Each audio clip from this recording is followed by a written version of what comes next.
Chapter 2. Learning Disabilities. Pep up. Do you know anyone who cannot see, speak or hear? People who are unable to use one or more of their senses are called differently abled. When one of the senses gets damaged, other senses become sharper to make up for it.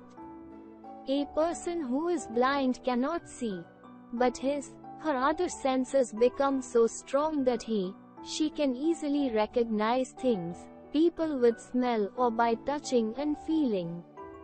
Blind people use Braille script to read and write. People who are deaf and dumb use sign language to communicate.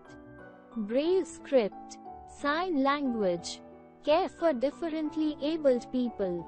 We all should be kind towards the differently abled people.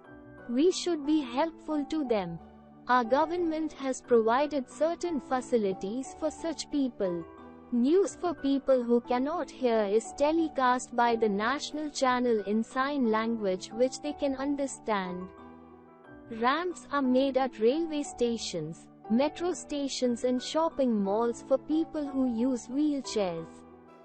Many schools and colleges have been set up across the country for such children. Special computers with speakers for visually challenged students have been set up. Learning with a difference. Helen Keller. Helen Keller was a popular teacher and a famous author. She became deaf and blind when she was only 19 months old.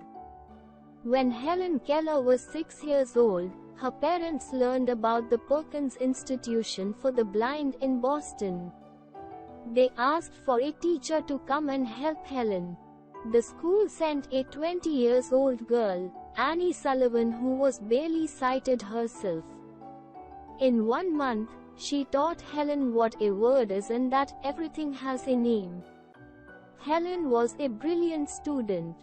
Annie taught her patiently to tap letters of the alphabet into her palm. Annie also taught Helen to touch the speaker's lips and understand what is being said.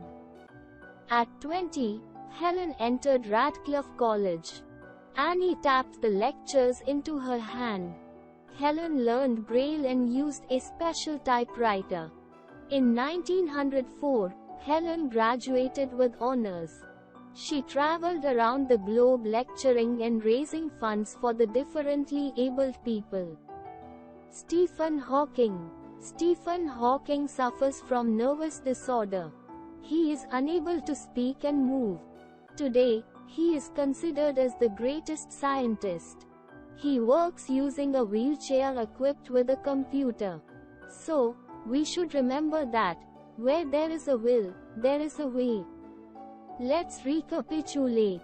People who are unable to use one or more of their senses are called differently abled. When one of the senses gets damaged, other senses become sharper to make up for it. We all should be kind towards differently abled people.